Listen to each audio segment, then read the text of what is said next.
ഇത് മൈസൂർ യാത്രേൻ്റെ രണ്ടാമത്തെ part video ആണേ. ഈ വീഡിയോയിൽ മൈസൂർ എത്തുന്നതിന് മുന്നേ നഞ്ചഗുണ്ട് എന്ന് പറയുന്ന സ്ഥലത്തുള്ള ദക്ഷിണ കാശി എന്നൊക്കെ അറിയപ്പെടുന്ന ശ്രീകണ്ഠേശ്വര സ്വാമി ടെമ്പിളിലാട്ടോ എത്തിയത്. അതിനെക്കുറിച്ചുള്ള വീഡിയോ ആണിത്.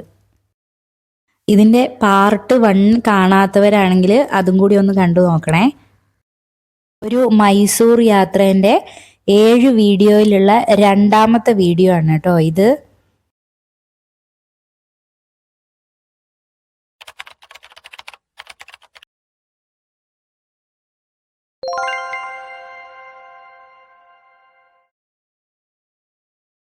ഒന്നാമത്തെ പാർട്ടിലുള്ള വീഡിയോ ആണ് ഇതാ ഈ അമ്പലത്തിൽ കേട്ടോ.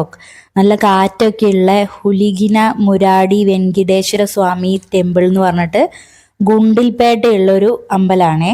ഇങ്ങനെ മലേൻ്റെ മുകളിലേക്ക് കയറി പോയിട്ടുള്ള ഒരു അമ്പലം.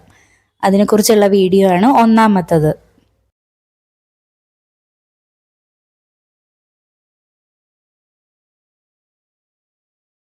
അങ്ങനെ നമുക്ക് ഗുണ്ടിൽപേട്ടയ്ക്ക് തിരിച്ചു പോകണ്ട കേട്ടോ. വേറെ ഏതോ ഒരു ജംഗ്ഷൻ എത്തുമ്പോൾ നേരെ അങ്ങ് പോയാൽ ഈ നഞ്ചഗുഡ് എന്ന് പറയുന്ന സ്ഥലത്തേക്ക് എത്തുവേ. ഈ പോകുന്ന ഓട്ടോറിക്ഷയിലൊക്കെ ചെറിയ ഉള്ളി, വെളുത്തുള്ളി അങ്ങനെയുള്ള സാധനങ്ങളാണ് കേട്ടോ. ഇവിടെ കൃഷി മാത്രമല്ല, ചെമ്മരി ആടുകളെയും സാധാ ആടുകളെയൊക്കെ നല്ലോണം വളർത്തുന്നുണ്ട് കേട്ടോ. പോകുന്ന വഴിയിൽ നിറയെ നമ്മളത് കണ്ടു. പോകുന്ന വഴി 3/4 ഭാഗവും തരിശാണെങ്കിൽ ഒരു ഭാഗം ഇവിടെ എത്തിയപ്പോൾ ഇതെന്തോ ഡാമിന്റെ റിസർവോയർ പോലെ എന്തോ ആണെന്ന് തോന്നുന്നു. കുറച്ച് വെള്ളം കണ്ടത് ഇവിടെയാണേ. പിന്നെ ഇത് മുന്നോട്ട് ഇങ്ങനെ പോകുമ്പോൾ റോഡ് മോശമാണ്, നല്ലതാണ്, വീതി കുറഞ്ഞതാണ്. അതിൻ്റെ ഇടയിൽ കൂടിയാണ് ഈ ആടുകളൊക്കെ നമ്മളെ റോട്ടിൽ കൂടി തന്നെയാട്ടോ നടക്കുക. അങ്ങനെ അധികം വാഹനങ്ങളൊന്നും പോകാത്ത വഴിയാണെന്ന് തോന്നുന്നു. ആടുകൾ കഴിഞ്ഞപ്പോൾ എന്തോ ഒരു പുല്ലിട്ടിട്ടുണ്ട് റോട്ടിൽ. ഫുള്ള് പൊടി, ടയറിൻ്റെ ഉള്ളിലൊക്കെ കയറിയിട്ടോ ഈ സാധനം. നമ്മൾ ആ അമ്പലത്തിൽ എത്തിയിട്ടുണ്ട്, എത്താനായിട്ടുണ്ട്. നമുക്ക് ഇവിടുന്ന് ഇത്രയും ദൂരത്തുനിന്നേ അതിൻ്റെ ഗോപുരമൊക്കെ കാണാം കേട്ടോ ദൂരേക്ക്. പാർക്കിങ് പുറത്ത് ആയിട്ടാണേ. അവിടെയും എന്തോ ഒരു ബിൽഡിംഗ് ഉണ്ട് കേട്ടോ, പൊളിച്ചത്. അമ്പലത്തിൻ്റെ വീഡിയോ കാണിക്കുന്നതിൻ്റെ ജസ്റ്റ് മുന്നേ നമ്മൾ ഈ യാത്രയിൽ ഏതൊക്കെയാണ് സ്ഥലങ്ങൾ പോയതെന്ന് പറഞ്ഞുതരാം കേട്ടോ. ഇവിടെയൊക്കെയാണ് ഞങ്ങൾ പോയത്. മൈസൂർ പാലസ്, സൂ, ചാമുണ്ഡി ഹിൽസ് പോയി, വാക്സ് മ്യൂസിയം പോയി, സാൻഡ് മ്യൂസിയം പോയി, പിന്നെ ഇപ്പം നമ്മൾ ഈ വീഡിയോയിലുള്ള അമ്പലം ഇല്ലേ അവിടെ പോയി. അതുകൂടാതെ ത്രിവേണി സംഗമം എന്ന് പറഞ്ഞിട്ട് അവിടെ പോയി. പിന്നെ ഒരു ഡാമിൻ്റെ ഉള്ളിലുള്ള പണി കഴിപ്പിച്ച ഒരു അമ്പലമുണ്ട്, കുറച്ച് ദൂരെയാട്ടോ അത്. അവിടെയും പോയിട്ടുണ്ട്. അതുകൊണ്ടാണ് കേട്ടോ ഇതിങ്ങനെ എപ്പിസോഡായിട്ട് ഇടുന്നത്. അങ്ങനെ ഈ അമ്പലത്തിനെ കുറിച്ച് പറയുകയാണെങ്കിൽ അവിടെ എത്തിയ ഒരു അതിശയമായിട്ടായിരിക്കും കേട്ടോ നമുക്ക് തോന്നുക. അത്രയും വലിയ ഗോപുരവും അത്രയും വലിയ ചുറ്റുമതിലും അങ്ങനെ ഒരു അതിശയം തോന്നുന്ന രീതിയിലാണ് അതിൻ്റെ ടെക്സ്ചറൊക്കെ. ഈ മേളിൽ കാണുന്ന മഞ്ഞ കളറില്ലേ, അത് നമ്മൾ വിചാരിച്ചു ഇപ്പം ഉണ്ടാക്കി പെയിൻ്റൊക്കെ അടിച്ചതാണെന്ന്. മെയിൻ്റനൻസ് വർക്ക് നടത്തിയിട്ടുണ്ടാവും, പക്ഷെ അത് പഴയ ഫോട്ടോ നോക്കുമ്പോൾ അതിലുണ്ട് കേട്ടോ, അങ്ങനെ തന്നെയുള്ളതാണത്. എനിക്ക് തോന്നുന്നു ചെറിയ മെയിൻ്റനൻസ് വർക്കൊക്കെ നടത്തിയിട്ടുണ്ടാവുമായിരിക്കും. ഇവിടെയും തേരൊക്കെ ഉണ്ട് കേട്ടോ. ഈ അമ്പലത്തിൻ്റെ ഗോപുരമാണ് നമ്മൾ കുറേ അങ്ങ് ദൂരേന്നേ കാണുന്നത്. പിന്നെ ഈ തമിഴ്നാട്, കർണാടക അങ്ങനെയുള്ള ഏരിയയിലേക്കൊക്കെ അമ്പലത്തിൻ്റെ ഗോപുരങ്ങൾ ഏകദേശം ഇങ്ങനെയൊക്കെ തന്നെയായിരിക്കും. ചെരുപ്പ് പുറത്ത് വെക്കണേ, അവിടെ ഒരു കൗണ്ടർ ഉണ്ട്, അവിടെയാണ് വെച്ചത്. അങ്ങനെ ഉള്ളിലേക്ക് കയറിയാൽ ഇങ്ങനെയാണ് കേട്ടോ ഉള്ളത്, കൽത്തൂണുകൾ. അതിൻ്റെ അവിടേക്കാണ് അമ്പലം. അപ്പോൾ ഇവിടെ ഇങ്ങനെ വെച്ചിട്ടൊക്കെ ഉണ്ട്. നമ്മൾ ഉള്ളിലേക്ക് കയറുകയാണ്. ഫുള്ള് തൂണുകളാണ് കേട്ടോ, മൊത്തം കരിങ്കല്ലിലാണ് പണിതിരിക്കുന്നത്. ഈ ചെറിയ ചെറിയ കൊത്തുപണികളൊക്കെ ഉണ്ട്. നല്ല തിരക്കായിരുന്നു കേട്ടോ അമ്പലത്തിൽ. ഉച്ചയ്ക്ക് 1 മണി വരെയാണ് ഇവിടെ അമ്പലത്തിൻ്റെ ടൈമിങ്. നമ്മൾ ഒരു 12:30 ആയപ്പോഴാണ് ഇവിടെ എത്തിയത്. തൊഴാൻ പറ്റുന്ന വിചാരിച്ചതേ ഉണ്ടായിരുന്നില്ല കേട്ടോ. കണ്ടില്ലേ തിരക്ക്, അത്രയും തിരക്കായിരുന്നു. എന്തോ പൂജയ്ക്ക് അടിച്ച സമയവും കൂടി ആയതുകൊണ്ട് നമ്മൾ കയറാൻ പറ്റുമെന്ന് വിചാരിച്ചതേ ഇല്ല.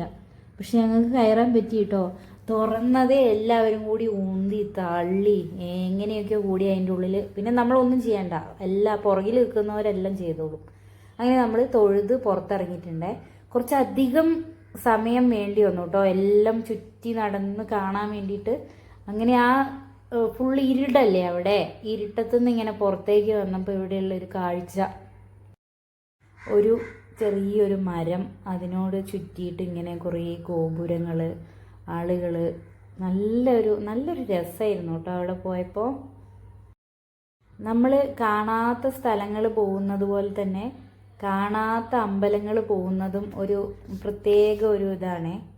അവിടുത്തെ അമ്പലത്തിൻ്റെ രീതികൾ, ഓരോ കൊത്തുപണികൾ, അതൊക്കെ കാണാൻ ഇവിടുത്തെ കയറി വരുമ്പോൾ ഉള്ള അവിടെയുള്ള കൊത്തുപണികളൊക്കെ ഞാൻ കാണിച്ചു തരാം കേട്ടോ. കണ്ടില്ലേ, ഇത്രയും ഹൈറ്റിലും ഫുള്ള് പാറ തന്നെയാണ്, പാറയല്ല, കരിങ്കല്ല്. ഇതിൽ നിറയെ കൊത്തുപണിയും ചെയ്തിട്ടുണ്ട് കേട്ടോ. ഇങ്ങനെയാണ് നമ്മൾ ഈ വരുന്ന വലിയ വാതിൽ കടന്നിട്ടാണ് നമ്മൾ വരിക. കേരളത്തിൻ്റെ അമ്പലങ്ങളിലെ വാസ്തു വേറൊരു രീതിയിലാണ്. തമിഴ്നാട്, കർണാടക അവിടെ ഇങ്ങനെ ഒരു ഗോപുരം, ആ ഗോപുരത്തിൻ്റെ വലിയൊരു ചുറ്റമ്പലം, അതിൻ്റെ ഉള്ളിലാണ് അമ്പലങ്ങൾ ഉണ്ടാവുക. അങ്ങനെ നമ്മളിവിടെ കുറച്ച് വ്യത്യാസമില്ലേ, കണ്ടില്ലേ ഇവിടുത്തെ കൊത്തുപണികളൊക്കെ നോക്ക്. ഇതൊക്കെ ഇപ്പോൾ ചെയ്തതാണോ എന്ന് നമുക്ക് തോന്നും കേട്ടോ, അറിയില്ല അതിപ്പോൾ ചെയ്തതാണോ എന്നുള്ളത്. സമയമൊക്കെ നല്ലോണം വൈകിയിട്ടുണ്ടേ, കുറച്ച് സമയമായി. പുറത്തൊക്കെ എത്തി, നമുക്കിനി ചെരുപ്പൊക്കെ എടുത്തിട്ട് പോകണം. നമ്മളെ റൂമിൽ നമ്മൾ 2 മണിക്ക് എത്താമെന്നാണ് കേട്ടോ പറഞ്ഞത്. ഇവിടുന്ന് ഇത് കണ്ടിട്ട് ഇതിൻ്റെ വീഡിയോ എടുത്തിട്ട് എനിക്ക് മതിയായില്ല. ഈ ഒരു സാധനം കണ്ടോ, ഈ ഒരു സാധനം ഇങ്ങനെ ഉള്ള അമ്പലങ്ങളിലൊക്കെ അവിടെ ഇവിടെയൊക്കെ കാണുന്നുണ്ടേ. അത് അവസാനം ഞാൻ തിന്ന് നോക്കുകയും ചെയ്തു കേട്ടോ. അത് കഴിക്കുന്ന ഒരു കായിയാണേ. ഞങ്ങൾ എന്തായാലും ഉച്ചഭക്ഷണം കിട്ടില്ല എന്ന് മനസ്സിലായതുകൊണ്ട് ഒരു കരിമ്പൻ ജ്യൂസ് കുടിക്കാമെന്ന് വിചാരിച്ചു. അങ്ങനെ ഈ അമ്പലത്തിൻ്റെ പുറത്ത് തന്നെയാണേ. ഇവിടുന്ന് ഇനി മൈസൂരേക്ക് 1/4 മണിക്കൂറുണ്ട്. അതും കൂടി കഴിഞ്ഞാൽ നമ്മൾ നേരെ ഇനി റൂമിലേക്കാട്ടോ പോവുക. വൈകുന്നേരമാണ് ചാമുണ്ഡി ഹിൽസിലേക്ക് പോയത്. അത് വേറൊരു വീഡിയോ ആയിട്ടാണ് ചെയ്യുക. ആ വലിയ ഗ്ലാസ് കരിമ്പൻ ജ്യൂസിന് 20 രൂപ എന്തോ ഉണ്ടായിരുന്നുള്ളേ. നല്ല ലാഭമായിരുന്നു കേട്ടോ. ഇത് കണ്ടില്ലേ, കാർ പാർക്കിങ്ങിലേക്ക് പോകുമ്പോൾ കാണുന്നതാണ് ഇത്. ഇതും അമ്പലത്തിൻ്റെ എന്തോ ഭാഗമാണെന്ന് തോന്നുന്നുണ്ട്. ആ ഒരു കൊത്തുപണി, ആ ഒരു സ്റ്റൈലൊക്കെ തന്നെയല്ലേ. പക്ഷെ ഇപ്പം ഫുള്ള് പൊട്ടിപ്പൊളിഞ്ഞതാണ് അവിടെ ഉള്ളത്. മൊത്തം പൊട്ടിപ്പൊളിഞ്ഞ് കിടക്കുന്ന രീതിയിലാണ് ഉള്ളത്. കാറിൽ എൻ്റെ സ്ഥാനം എപ്പോഴും പുറകിലാണ് കേട്ടോ. വാസ്തുപ്രകാരം കുഞ്ഞു മുന്നിലിരുന്നിട്ടുണ്ടെങ്കിൽ അവൾക്ക് ഛർദ്ദിക്കാൻ വരില്ല എന്നാണ് അവൾ തന്നെ പറയുന്നത്. അതുകൊണ്ട് തന്നെ ഞാൻ ഇരിക്കുന്ന സ്ഥലം ഒഴിച്ചിട്ടുള്ള ബാക്കി സ്ഥലമില്ലേ, അത് നമ്മൾ ഡിക്കി പോലെ തന്നെയാണ് കേട്ടോ ഉപയോഗിക്കുക. പെട്ടെന്ന് എടുക്കേണ്ട സാധനങ്ങളൊക്കെ അവിടെയാണ് വെക്കുക. അപ്പോൾ ഇപ്പം ഇത്ര നേരം തൊപ്പി വേണമായിരുന്നു, തൊപ്പി വേണ്ടാന്ന് കണ്ടപ്പോൾ ഒറ്റയേറ്. അങ്ങനെ ഒരു എന്താ പറയുക, അങ്ങനത്തെ ഒരു സ്ഥലമാണ് ബാക്ക് സീറ്റിലെ 4ാമതിരിക്കുന്ന ആളുടെ സീറ്റ്. അങ്ങനെ അവിടുന്ന് നമ്മൾ ഇനി നേരെ മൈസൂരേക്കാണേ. ആ അമ്പലത്തിൻ്റെ തൊട്ടിപ്പുറത്ത് തന്നെ ഒരു ശിവൻ്റെ ഒരു വലിയ പ്രതിമ ഉണ്ടായിരുന്നു കേട്ടോ. അത് ഞാൻ വീഡിയോ എടുക്കാൻ വിട്ടുപോയി. മൈസൂർ എയർപോർട്ടിൻ്റെ ഭാഗമാണ് അത്. ഈ മതിലിൻ്റെ അപ്പുറത്ത് മൈസൂർ എയർപോർട്ടാണ് കേട്ടോ. ഇതിൻ്റെ ഇടയിൽ നമ്മൾക്ക് ഭക്ഷണമൊന്നും കിട്ടിയില്ല കറക്റ്റായിട്ടുള്ള. എന്തോന്ന് ഞങ്ങൾ ലൈറ്റായിട്ട് വെള്ള ജ്യൂസൊക്കെ ആട്ടോ കുടിച്ചത്. നമുക്ക് നടന്നു പോവാൻ, മൈസൂർ പാലസിലേക്ക് നടന്നു പോകാൻ മാത്രം ദൂരമുള്ള അത്ര അടുത്താട്ടോ ഞങ്ങൾ റൂം ബുക്ക് ചെയ്തിട്ടുണ്ടായിരുന്നേ. റൂമിൻ്റെ കാർ പാർക്കിങ്ങിൽ നമ്മളെ കാറ് കൊണ്ട് പാർക്ക് ചെയ്തതിന് ശേഷം ഫുള്ള് ഞങ്ങൾ ഓട്ടോറിക്ഷയിലാണ് കേട്ടോ. ഇത് ഞങ്ങളിപ്പോൾ പോയിക്കൊണ്ടിരിക്കുന്നത് ചാമുണ്ഡി ഹിൽസിലേക്കാണ്. ഈ ഓട്ടോക്കാരൻ ഞങ്ങളെ നന്നായിട്ട് പറ്റിച്ചു കേട്ടോ. അവിടുന്ന് അടി ഉണ്ടാക്കാൻ താല്പര്യം ഇല്ലാത്തത് കൊണ്ട് ഞങ്ങൾ അത് പറഞ്ഞ പൈസ കൊടുത്തിട്ട് ഇങ്ങ് പോരുകയാണ് ചെയ്തത്.